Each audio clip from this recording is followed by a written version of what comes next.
Moving to our question number 17 जिसमें लिखा हुआ है कि in a school students thought to planting a tree in and around the school to reduce the air pollution. कहते हैं कि स्कूल में बच्चों ने सोचा है कि वो अपने स्कूल के आसपास कुछ पेड़ लगा दे जिससे कि एयर पॉल्यूशन कम हो जाए। It was decided that number of trees that each section of each class in which they are studying, and उन्होंने इस तरह से डिसाइड किया कि उतने ही पेड़ लगाए जाएंगे हर सेक्शन की तरफ से, हर क्लास में जिस क्लास में वो पढ़ते हैं। एग्जाम्पल के तौर पे अगर फर्स्ट क्लास है तो एक ही ट्री लगेगा, अगर सेकंड क्लास है तो उनकी तरफ से 2 ट्री प्लांट किए जाएंगे, सो ऑन टिल क्लास 12 तक। Now and there are 3 sections of each class, हर क्लास में 3 सेक्शंस है। How many trees will be planted by the students, आपको बताना है कि उन बच्चों की तरफ से लगाए गए टोटल प्लांट्स कितने हैं। So let's consider your question once more. It is given that कि अगर क्लास 1 है, क्लास फर्स्ट है तो उन्होंने एक पेड़ लगाना है। क्लास सेकंड में कोई पढ़ रहा है तो उस क्लास ने 2 ट्रीज लगाने हैं। क्लास थर्ड के बच्चे हैं तो उन लोगों ने 3 ट्रीज लगाने हैं। Are you getting it? कैसे मुझे ये समझ आ रही है बात? क्योंकि इट इज़ ऑलरेडी मेंशन कि नंबर ऑफ ट्रीज जितने भी वो प्लांट करेंगे वो उनके हर क्लास के अपनी स्टडिंग पॉइंट्स पे डिपेंड करेगा। For class first they plant 1 tree, for second class they plant 2 tree, third class है तो 3 ट्री, क्लास 4 होगी तो they need to plant 4 tree, and it is going on moving on for the class 12th, और class 12th होगी तो there are 12 tree by each class. But in our question it is also mention that कि हर class के 3 section है। Like अगर हम लोग बात करें क्लास फर्स्ट की तो अगर क्लास फर्स्ट ने 1 ट्री लगाना था तो 3 सेक्शन होने की वजह से so total number of plants, total number of trees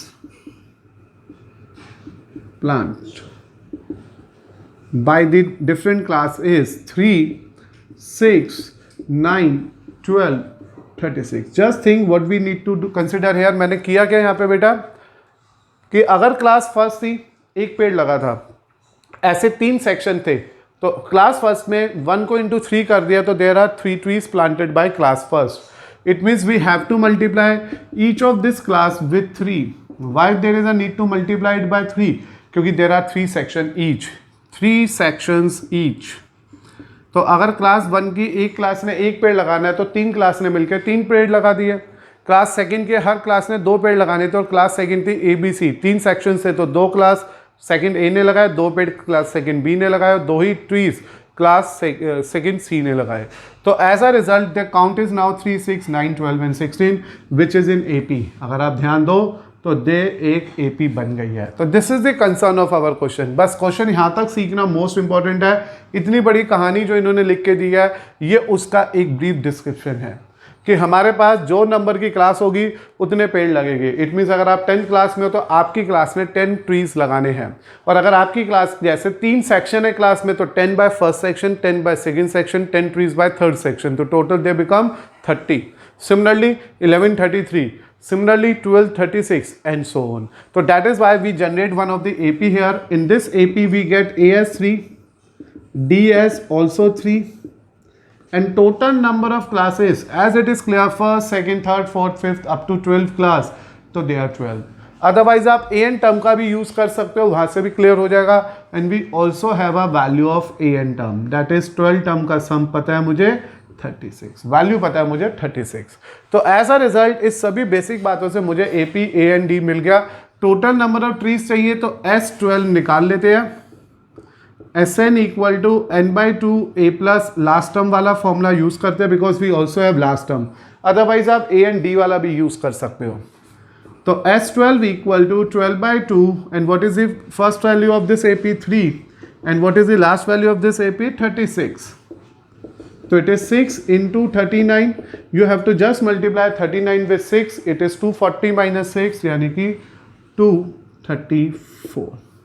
So these are the total number of trees planted by that school according to their sections.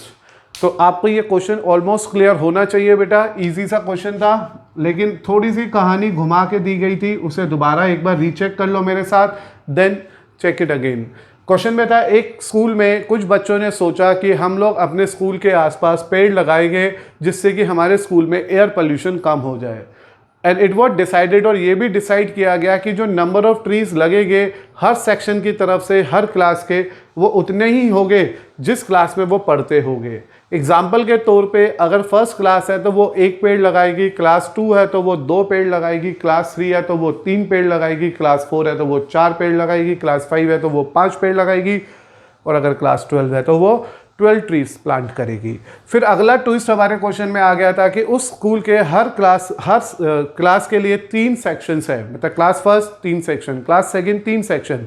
तो फर्स्ट क्लास ने अगर 1 ट्री लगाना था तो 3 सेक्शन ने मिलकर 3 ट्रीज लगा दिए। सेकंड क्लास ने अगर 2 पेड़ लगाने थे तो 3 सेक्शन ने मिलकर 6 पेड़ लगा दिए। 3 इंटू 3 9 ट्रीज प्लांट हो गए, 4 इंटू 3 12 ट्रीज प्लांट्स हो गए, सो ऑन। 12 क्लास के बच्चों ने 12 ट्रीज प्लांट किए थे, बाय मल्टीप्लाई बाय 3 36 हो गए। And when we observe this list of the number we are finally observe that it is form an AP, कि इसने एक एपी जनरेट कर दी।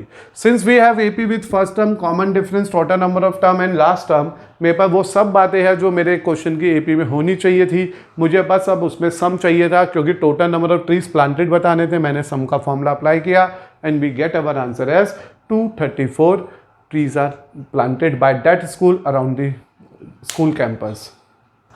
अब हम पहुंचे क्वेश्चन नंबर 18 पे, जो one of the again very different question from our exercise है, जिस पे लिखा है कि स्पाइरल है which is made of successive semi circles with it centres alternatively at A and B, like in this way, कि पहले स्पाइरल का जो पहला सेमी सर्कल है वो ए से बना है, फिर दूसरा सेमी सर्कल बी से, फिर ए से, फिर बी से, इस तरह से ऑल्टरनेटिवली बनते चले जा रहे हैं। लाइक एक पॉइंट से शुरू किया हमने, जब ये इस तरह के स्पाइरल्स बन जाते हैं बेटा, these are known as spirals.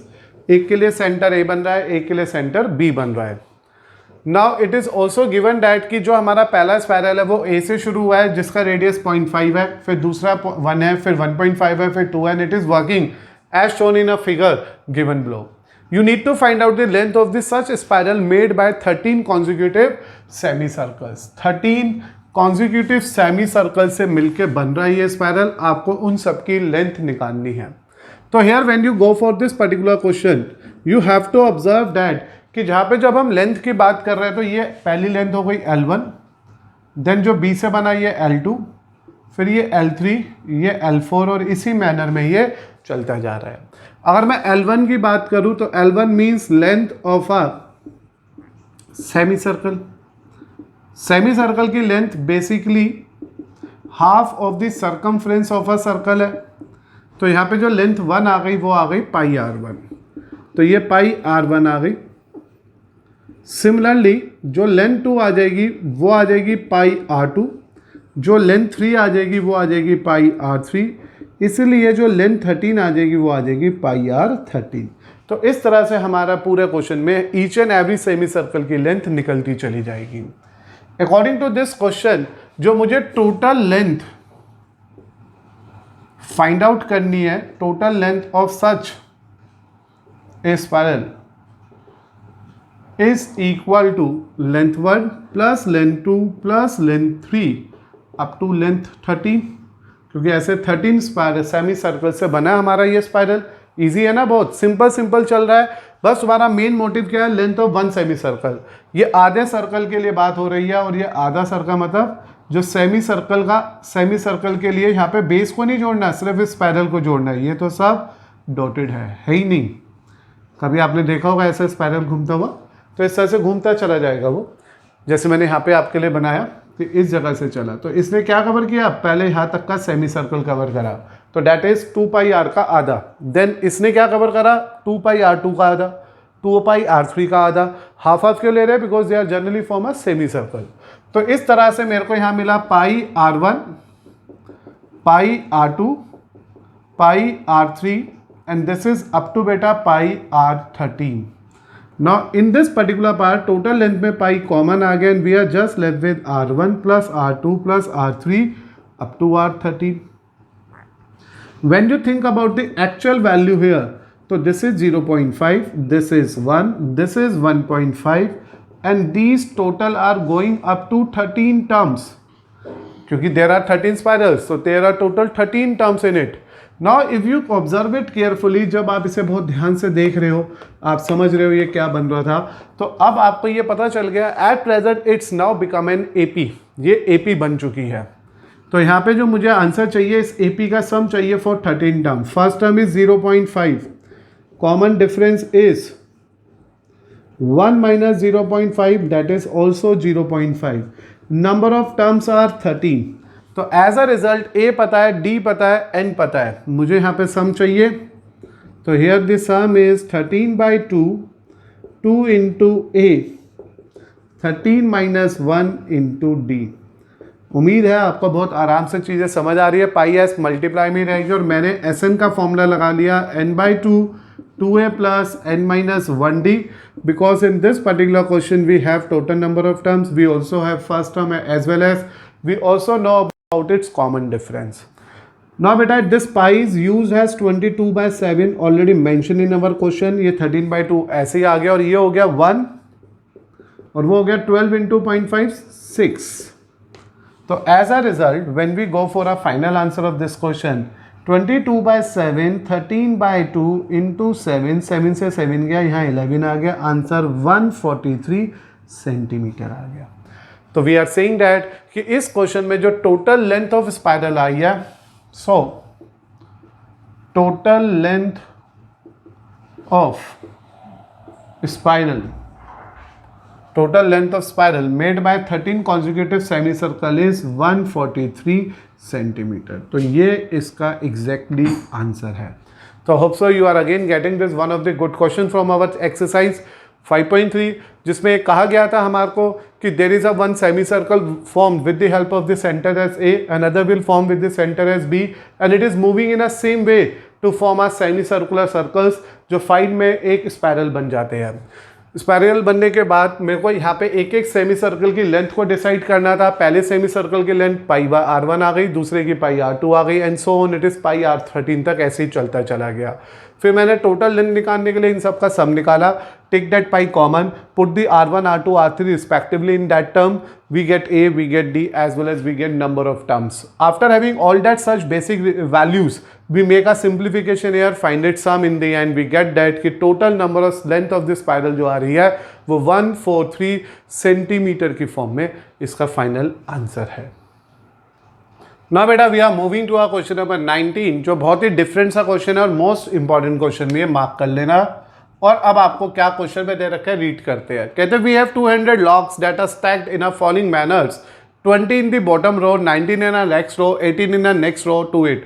Lock समझते हैं ना, जो लकड़ी के बड़े बड़े पार्ट्स होते हैं उन्हें हम लॉक्स कहते हैं। लकड़ी का जो गट्टा होता है हिंदी में बोला जाता है ना, ऐसे इस तरह से लॉक्स लगा रखे हैं इन्होंने, ऐसे 20 locks are arrange in a row.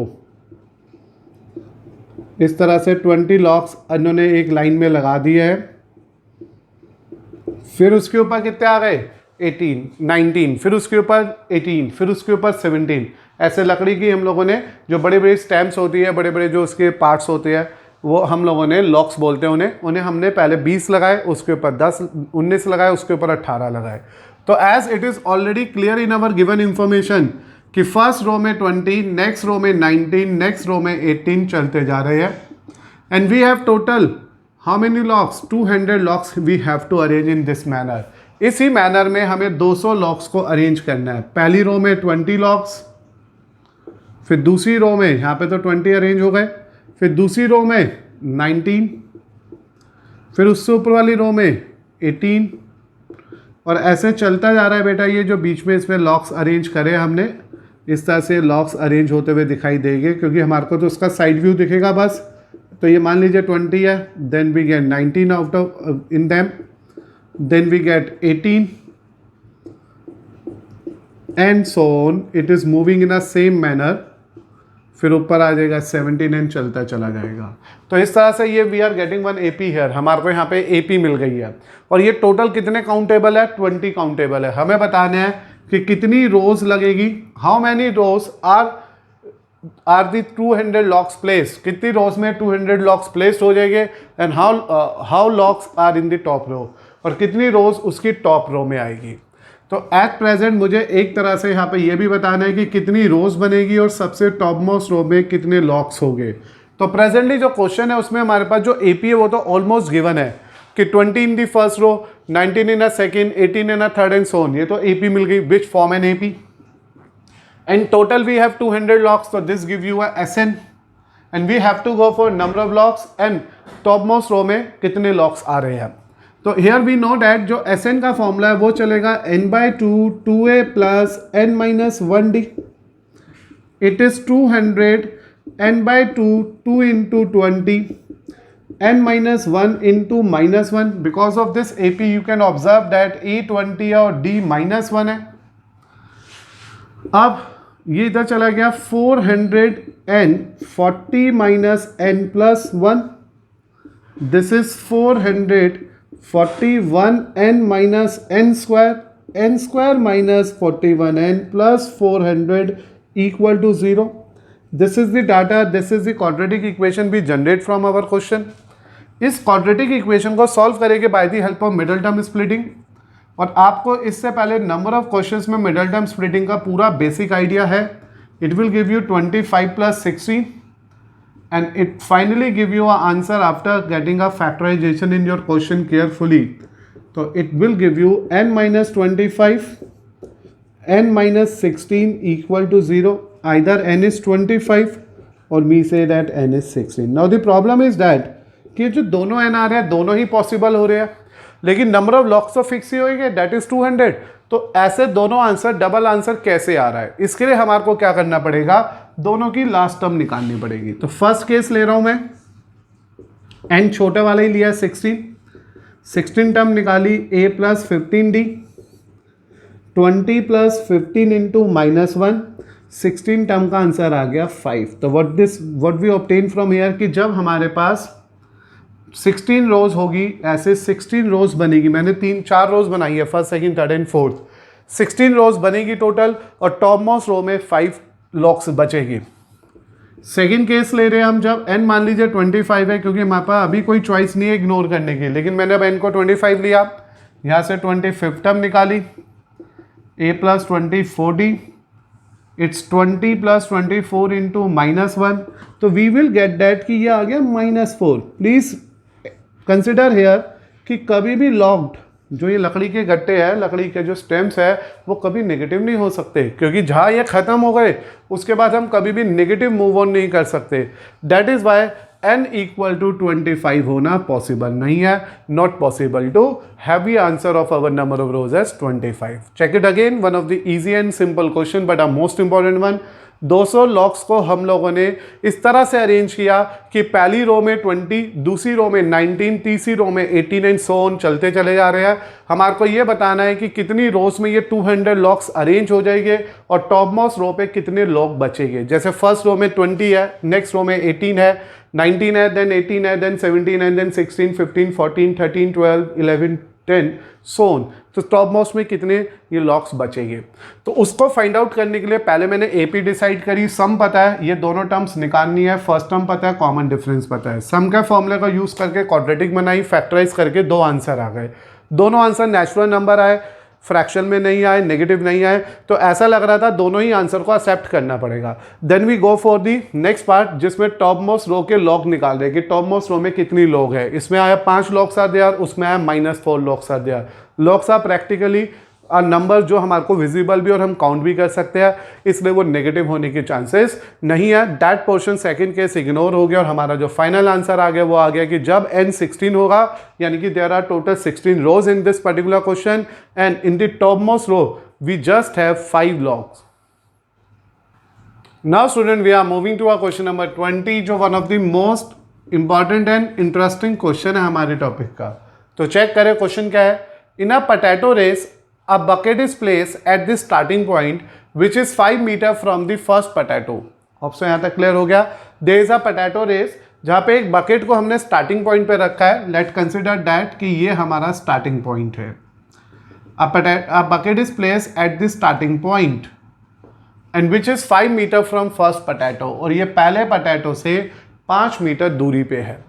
Then another potatoes are placed at a gap of 3 meter each in a straight line। इस तरह से स्ट्रेट लाइन के अंदर हमने बाकी 10 पोटैटोज को रख दिया। तो ये 6, ये 7th,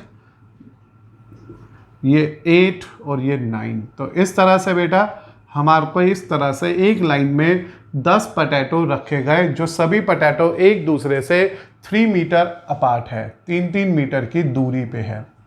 अब what you need to do here, what we have to do here, check it again. तो क्वेश्चन पढ़ लेते हैं। एक पोटैटो रेस है, एक बकेट को बिल्कुल स्टार्टिंग में रखा है और उसको 5 मीटर दूर रखा है पहले पोटैटो से, फिर अगला पोटैटो उस पिछले पोटैटो से 3 मीटर दूरी पे रखते चले गए और ऐसा हमने 10 पोटैटो तक किया है एक लाइन के अंदर, जैसे आप इस फिगर में इजीली देख पा रहे हो। Now what we need to do, एक कॉम्पिटिटर ने स्टार्ट करना है बकेट से, यानी कि कॉम्पिटिटर यहाँ खड़ा हुआ है, competitor is placed in this place, competitor is standing in this place. तो मान लीजिए ये कॉम्पिटिटर है जो यहाँ पे खड़ा हुआ है, he is the one of the competitor जिसने भागना है, ठीक है। उसने यहाँ से एक पोटैटो, सबसे पहले वो यहाँ से चलेगा, he is moving from this place going up to this place, पहले जाएगा, पढ़ लो। A competitor start from the bucket, pick up the nearest potato, run back to pick up the next potato। पहले एक पर्सन यहाँ से गया था, bucket से गया, पहला पोटैटो उठाया और वापस आया। तो it means if we consider carefully, तो व्हाट यू से डैट कि हमारे को यहाँ कंफर्म हो गया कि जो पहले पोटैटो उठाने के लिए जो उसने डिस्टेंस कवर किया, distance covered for first potato, first potato के लिए जो डिस्टेंस उसने कवर किया है वो आ गया बेटा 2 × 5 that is 10। Is this clear? क्योंकि वो कहाँ खड़ा था, बकेट पे खड़ा था स्टार्टिंग पॉइंट पे, वो 5 मीटर गया, पोटैटो उठाया, वापिस आया। तो आने जाने में उसे जो डिस्टेंस कवर हुआ वो 5 × 2 यानी कि 10 आ गया। अब वो फिर से कहाँ पे आके खड़ा हो गया, पोटैटो ने लेके आया, उसने अपना पोटैटो यहाँ पे रखा, now he is at a starting point again. फिर वो जाएगा, ऐसा ही लिखा हुआ है कि उन्हें पिक किया, नेक्स्ट पोटैटो के लिए भागेगा, पोटैटो को ड्रॉप करेगा, फिर वो दोबारा कंटिन्यू करेगा सेम वे में जब तक कि वो 10 पोटैटो तक नहीं पहुँच जाता, और एक बार में एक ही पोटैटो उठाना है जो उसके नियरेस्ट होगा। तो अगली बार अब वो गया सेकेंड पोटैटो तक, तो 5 + 3 तो कितना हो गया, 8 गया, 8 रिटर्न करा, तो it is 2 × 8 we are getting 60। ऐसी थर्ड पोटैटो के लिए जब वो फाइट करेगा, इन दी थर्ड पोटैटो फिर वो गया, इसमें 3 ऑन ऐड कर दो, तो ये हो गया 5 + 3 + 3 कितना हो गया बेटा 11, और वापसी आएगा 11। तो it means we are getting here in AP, therefore 10, 16, 22 its make an AP up to 10 terms. ये 10 टर्म्स तक की क्या बन गई, एक AP बन गई। पहले 10 डिस्टेंस गया, 10 आया, फिर वो 8 गया, 8 आया, देन वो 11 जाएगा, 11 आएगा, and it will continue up to the last potato. तो ऐसा ही करता रहेगा। तो अब हमारे को टोटल डिस्टेंस कवर्ड बताना है। एज यू ऑब्जर्व दैट ये जो टर्म आई है इट इज़ इन AP, ये AP है जिसकी फर्स्ट टर्म 10 है, कॉमन डिफरेंस 16 - 10 यानी कि 6 है, और टोटल नंबर ऑफ टर्म 10 है। मुझे फाइंड आउट क्या करना है in the end, total distance covered by the competitor. तो यहाँ पे जो टोटल डिस्टेंस की बात हो रही है दैट इज बेसिकली S10, जाएगा आएगा जाएगा आएगा जाएगा आएगा, ये 10 बार हमारे को टोटल काउंट करना पड़ेगा। तो S10 के लिए मैंने यहाँ पे पहले फॉर्मूला लगाया SN का, n/2 2a + n - 1d, this is the basic formula you need to remember. वो इस फॉर्मूले को S10 के लिए प्लान करेंगे हम। तो S10 की वैल्यू आ गई 10/2, 2 × what is the value of A, 10 × 9, और D कितना आया है 6। ये आना जाना दोनों काउंटेबल है, पहले गया फिर आया फर्स्ट पोटैटो के लिए, सेकंड टाइम गया फिर वापस आया, पोटैटो को ड्रॉप करा, फिर चला गया। अब कितना जाएगा 8 + 3, 11 गया, 11 आया, 22 हो गया। नेक्स्ट वाले में फिर 3 ऐड कर दो, तो क्या हुआ 20, पहले कितना था 11, तो 11 के बाद कितना हो गया 14 गया, 14 आया 28, तो it form an AP for you. तो S10 की वैल्यू आ रही है 5 × 20 + 54, इट इज 9 × 6 = 54, इट इज 5 × 74। तो टोटल डिस्टेंस जो S10 आ गया 0237।